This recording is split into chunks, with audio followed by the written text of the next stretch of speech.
Good morning, everybody. It's been a great morning so far, and we want to spend the next 30 minutes or so talking to you precisely about some of the things that are going on here at SAP in terms of delivering this future financial management in the next generation of systems. Okay, so that is not what I was expecting, but we'll go with it. So good morning. Did anybody do any holiday shopping this week? Nobody? Yeah? So the season is upon us. And we experience daily in this process the massive change in our personal lives that technology has brought over the last several years without even thinking about it, right? When we go to the mall, our phone, thankfully, remembers where we parked our car. When we get ready to leave, our phone informs us, without being asked, how long it is likely going to take us to get home. When Amazon delivers a package to us, sometimes the same day that we ordered it, our Nest doorbell will let us see the delivery man putting it on the doorstep. And when we browse through the e-commerce sites looking at gifts for our family, the next time you open Facebook, what happens? There is an ad that has magically appeared for you where you can conveniently buy whatever it was that you were looking at. However, when we get to work, this type of enabling technology may not be greeting us at our desks.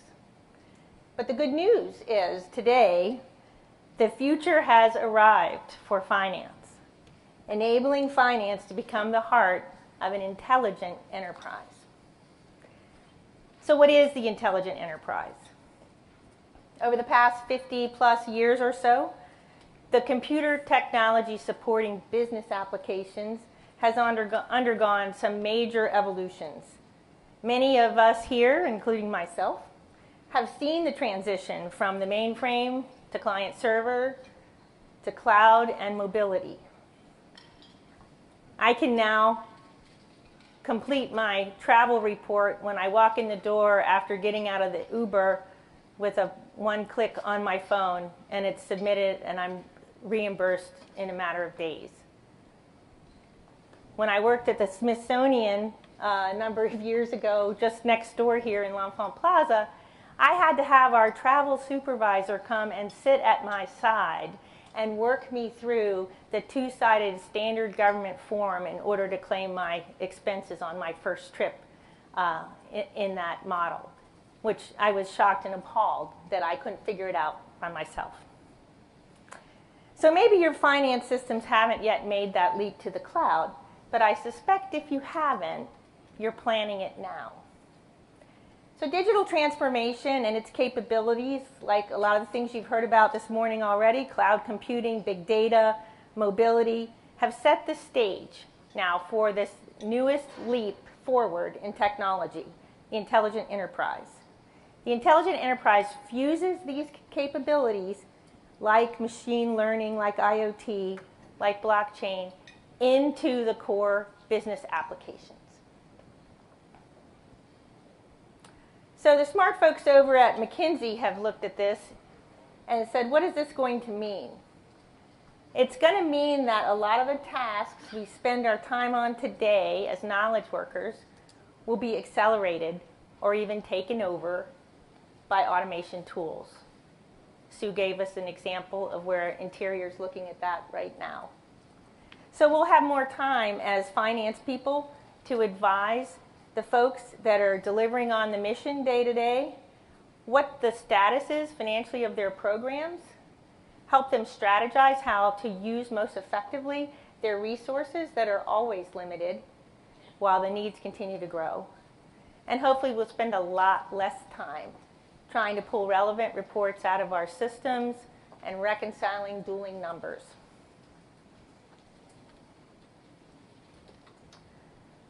So we've heard a lot of these terms already today. A rich variety of capabilities is available to transform finance organizations into more strategic, forward-looking partners to our frontline counterparts.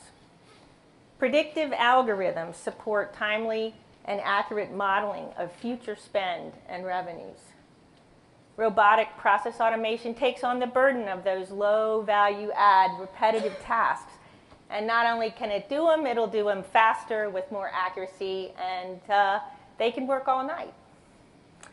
Consumer-grade user experience simplifies the interaction with systems and lessens the burden of getting new users trained and productive. Big data, processed at lightning speed, will bring us new insight into what's working and what needs attention. Blockchain holds a promise of simplifying our interactions with organizations like the government by providing things like centralized credentials and smart contracts. We can connect directly with our business partners to streamline the conduct of day-to-day business.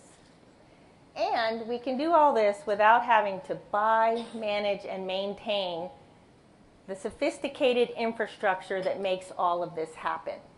We can find that in the cloud. So I want to spend a few minutes talking about S/4HANA. You heard S/4HANA mentioned on the Purdue video. So S/4HANA is SAP's next generation ERP. And it's not just taking what's been running reliably out there in the market for 30 plus years and moving it into the cloud or putting big data underneath of it. It is a fundamental redesign and reimagining of what an ERP system should look like with today's capabilities and today's needs. And finance is at the heart of that ERP.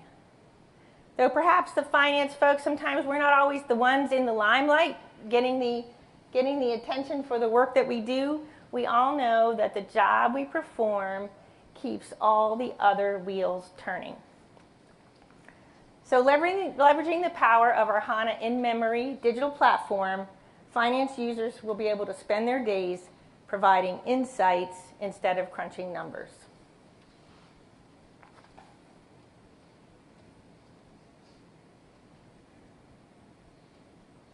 Oops, too many. All right, a little delay. Okay, so you're now looking at the possibility in the future to redirect a lot of that effort that's now going into the day-to-day operational work into analysis. And now with the addition of predictive, you can actually be modeling the future at the same time you're processing the daily business. With constrained budgets and growing needs, agency leaders need you finance folks as their partner in understanding the financial implications of alternative courses of action that they may need to think through. Armed with real-time information and the ability to model these future alternative scenarios inside your financial system, you can play a key role in helping the agency get the maximum benefit for each dollar. So I want to spend a few minutes on what makes S/4HANA so special. If we sort of start at the bottom, its underlying platform runs in memory. That actually has more significance than you might think. It significantly increases the speed of your operations and your analytics and allows you to move into a continuous real-time finance paradigm. We can eliminate most batch processes and run things in real time. To take full advantage of the capabilities of that in-memory platform, SAP S/4HANA has been re-architected from a data model perspective. So all those tables that we update in our ERPs have been dramatically simplified because the platform is so performant, we don't need to do things like store tables that just calculate and store totals. Because when we need a total, we just ask the system and it calculates it. So if you think in real time, if you think about that, the beauty of it is if I don't have a total over here and detail over here, and I'm responsible for making sure that they agree to the penny, they can't disagree if I don't store that separate number over here. I'm always getting a reconcilable number from the details.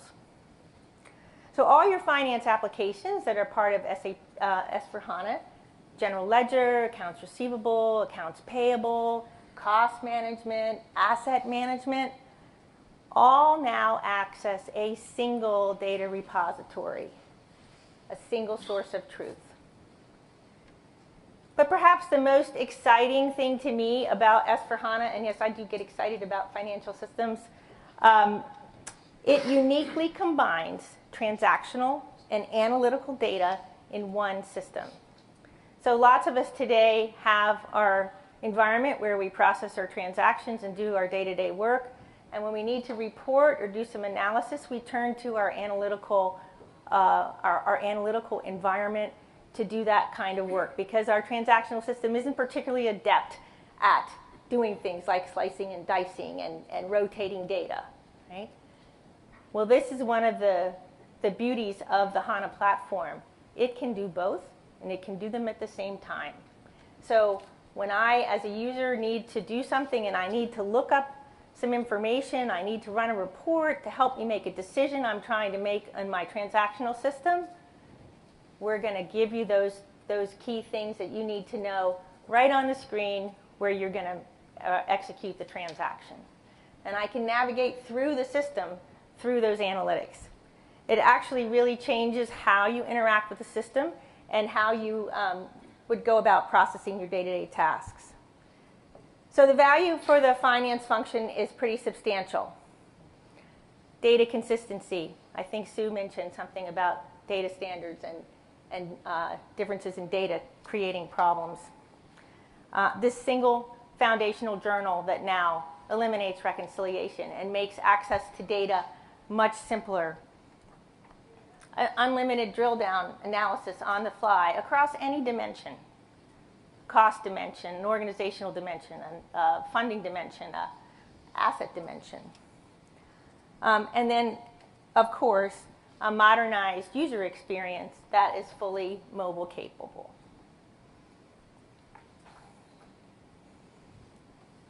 All right, so there's lots of things to be excited about these days. And I'm just going to share one more concrete example that'll give you a sense of what we're doing and where we're headed. So we've talked today a good bit about bots. Everybody kind of knows the concept of rules engines, where you can set up a system to go through a series of rules and come out with an outcome. But the new kid on the block, right, is machine learning and incorporating machine learning into these back office business processes.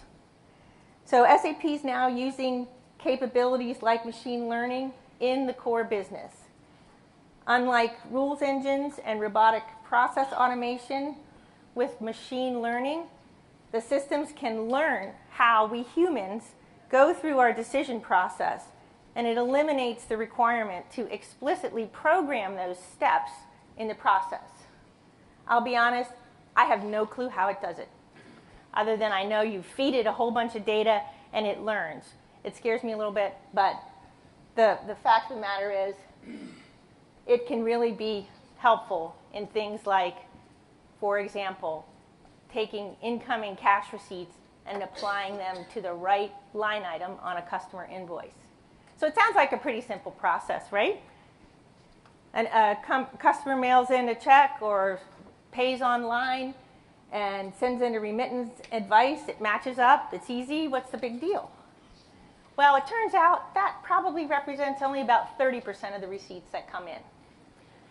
Then there are the ones with no remittance advice. There's the ones where the customer combined payment for 3 different invoices in one payment. There's the ones where the customer made a partial payment, or the ones where the customer took a discount.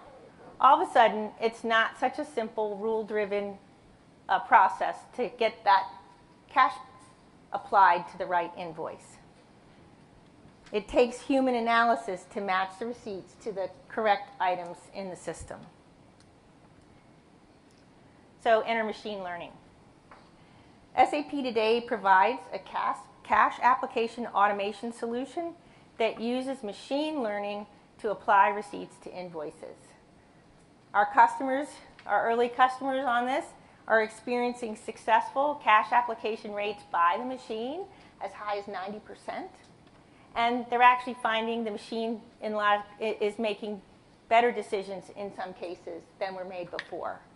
So all that workload can go off of the desk, so the humans can deal with the truly sticky problems, or perhaps working with a customer to resolve a more complex issue.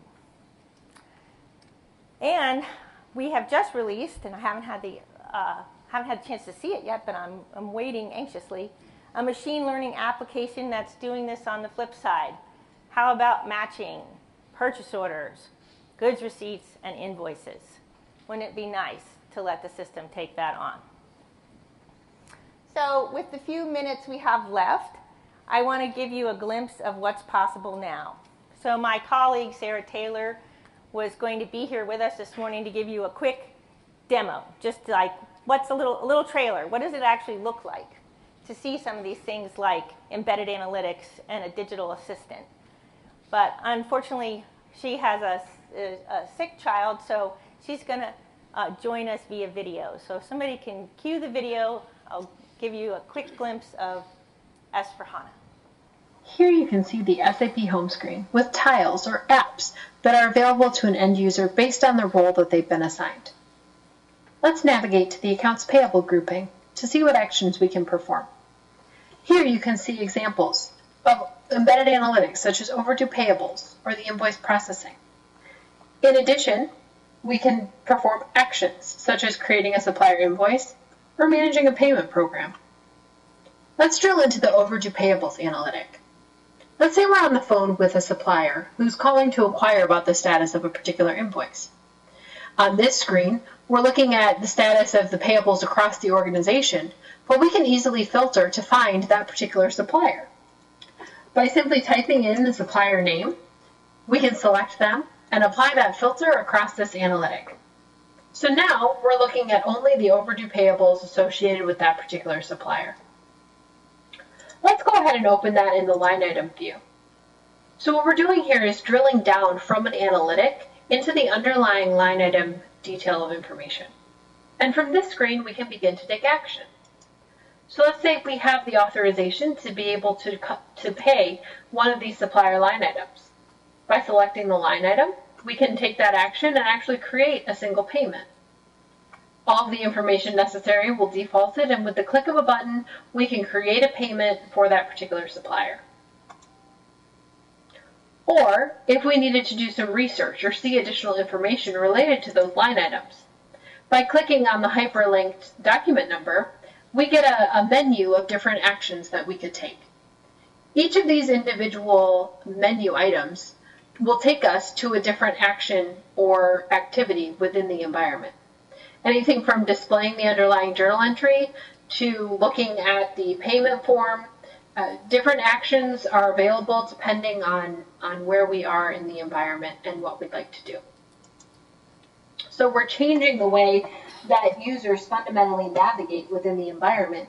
Instead of having to type in multiple transaction codes to run a report or execute a transaction, now we're drilling through within the logical flow of our business process. Finally, if we had a question or we needed a coworker to take a look at one of these line items, we could use the embedded collaboration tool to do that.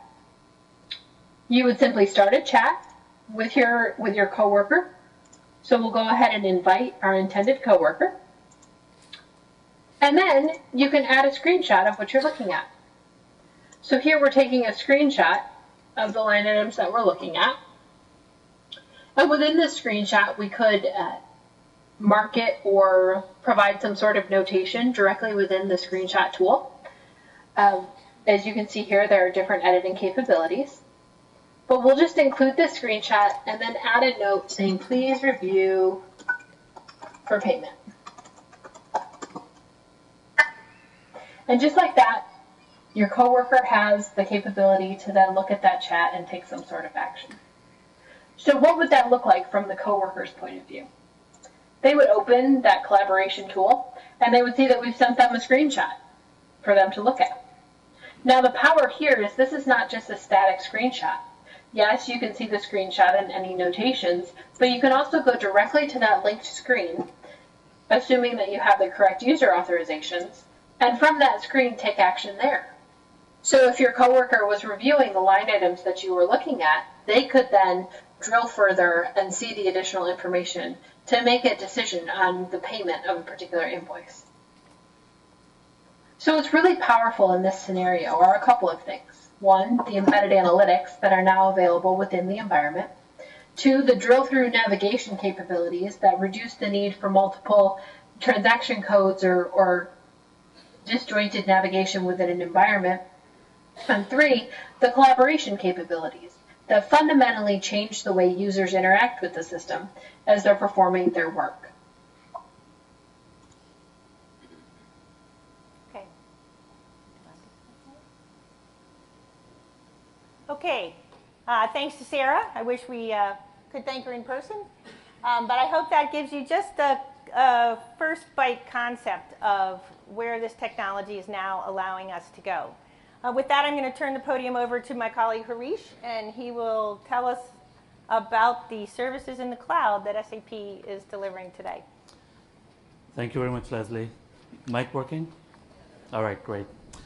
So, Mr. Spear talked this morning, and he talked about innovation. How do we get innovation into the workplace, into financial transactions, right? So that's something we've been talking a lot about. How do we get innovation into the solutions that we have? Every time I talk to some leaders, any leadership in the federal government or even in the commercial environment, what do you normally hear? Well, in order to get the innovation done, I got to get all the patches done on the OS. I got to update my database. I got to update the application. I have to do this. I have to do that. And then you can get innovation in about 2 years, right? Is that good enough? Probably not, right? So SAP has been working with the customers to figure out how do we get this out faster. One of the other things we've heard is the total cost of ownership is too high. How can we make it cheaper? Right? I'm sure you guys hear this all the time. Mr. Spear, you're nodding, right? So total cost of ownership is too high. We have to reduce the total cost of ownership. How do we get that done? So I have about 8.5 minutes, so let me talk a little bit about what our mindset is, what our paradigm is to get that done. So one of the things we're trying to do is we're trying to get innovation out in the field, out to our customers much faster in the cloud. Now, cloud is also a scary thing. I think Leslie talked about all the apps, and it can track wherever you go. It knows what you want. You go on the internet, it'll tell you, hey, you browse this, so there's a deal going on right now. So cloud is scary as well. So there's one leader, in the federal government, I won't name who it is. About 8 months ago, we talked about moving them to the cloud.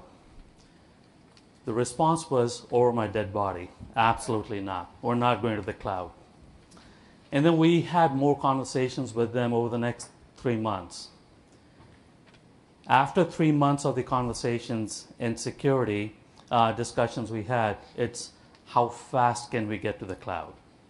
So I think a lot of the cloud is kind of a mystery out there, and that's the mystery we want to take out of the discussion. So what we're doing right now from a cloud perspective and getting the innovation out is working with our partners, which are hyperscalers, AWS, Microsoft, and also Google Cloud Platform as well. So they provide this security till the hypervisor. So if these terms don't make any sense, please ignore them. But they provide certain level of controls, security to us that we inherit. And then we take on the applications beyond that and provide security on top of it. So this is how applications become secure. This is how your data becomes secure in the cloud. So the way our path is, we're pushing the applications to get into what's called the Secure HANA Cloud. And the Secure HANA Cloud is where you can take your ERP transactions and move them, lift and shift them into the Secure HANA Cloud. right? Once you're there, you're in the cloud, your data is in the cloud, you can do a lot of things with it. It is a single tenant, it is FedRAMP, so which means you can check the box. It is DoD compliant. It can be on impact level 4 or 5 for the DoD folks. We can even go on 6. In fact, we're also doing this for the intelligence customers as well. So if the intelligence customers are good with it, IC is good with it, I'm pretty sure it's okay. Yeah, nothing is certain, but it's okay. So that's the entry point. Once we get into the what we call Secure HANA Cloud, that's lifting and shifting the ERP application. Then there are a number of other applications which are available for innovation. So on my left, your right, for the most, there's something called S4 Single Tenant Edition. Leslie talked about what the S4 is. In Sarah's demo, you saw, how the S4 application looks, right? We've taken that on to give you a pre-configured financial system through something called a model company. That model company is pre-configured. It'll provide you all the interfaces you need. It'll provide you all the localization you need for the US federal government. So that's included in the model company. And the benefit you have is that we maintain it for you. So you don't have to maintain that. That's the total cost of ownership discussion, right? So the overall maintenance of the system goes down. The one right next to it is integrated business planning. So what Mr. Spear talked about was .mil PF, right? So it's really, you have to look at the total enterprise. It's not just the financial systems. It's personnel, it's logistics, it's autonomous systems and so on, right? So integrated business planning is a digital supply chain. That's also becoming available in the cloud. So you can do your demand planning, or the organizations can do demand planning, and they will be directly integrated with the financial systems. So data will flow through. And then we have SAP Cloud Platform. This is our development platform. This is the integration platform we're offering. So IoT, machine learning, blockchain, all these terms, they are available for you as services in the SAP Cloud Platform. So that's what we're making available to you. And the beauty of this is you don't have to go through an acquisition process. You don't need to buy a bunch of servers. You don't need to go through the business cases. Whatever you need, you use it. Once you're done with it, you decommission it. So it's basically on consumption basis. So this is something, from an innovation perspective, SAP Cloud Platform is out there as well. Payroll and HR. I think that was part of the .mil PF, right? Personnel as well. It's how do we train people? How do we, manage the learning? That's all part of our human capital management solution. Also payroll. Actually, I don't know if you're all aware, but we did get selected for new pay. I think, Mark, it was announced about 2-3 months ago, right? September. So we did get selected for new pay, and this will be the payroll solution in the cloud that we'll be offering. So if you look at the holistic view, Leslie talked about the intelligent enterprise. Mr. Spear talked about innovation. That's how we're delivering intelligent enterprise and innovation through the cloud. And we would love to come talk to your organizations about security, how this makes sense, how it's secure, how your data is going to be secure, how it moves back and forth, whether it's civilian organizations, defense organizations, or intelligence community as well. So we're working with all customers, and we can make this available. So this is the acceleration of innovation into your enterprise to make sure you can perform your transactions much faster. At the end of the fiscal year, looking at unliquidated obligations, it could have been a 1 week report or 1 week process. Now USDA runs it in minutes, if not seconds. So they can run those reports really, really quickly, and they can get the data. So at the end of the fiscal year, they're able to manage their financials much, much better. I do want to give an example in the next 1 minute I have. There's something called financial improvement and audit readiness for the USDOD, right? In order to accomplish that, they need all transactions, which may be in ERP, non-ERP, SAP systems, non-SAP systems, all of that has to come together. So what happens with this is, if there are any audit weaknesses that are found, the financial community has access to that data, those transactions, much faster. They have readiness, they have the data available to them whenever they need it. What we do with this is we provide predefined data models. We gather data from all the systems, whether they may be SAP systems, non-SAP systems.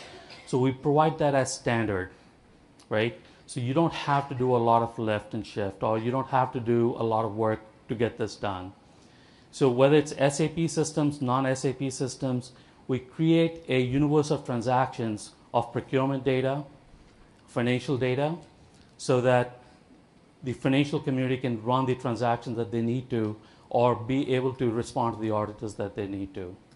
So, getting the innovation in the field, that's what we're focused on as well, so that you all can get access to billions of dollars of innovation or the R&D spend that SAP is providing. So that's our goal. Just want to come here for about 10 minutes or so, and I think it's down to like 5 seconds. So thank you very much. Thanks.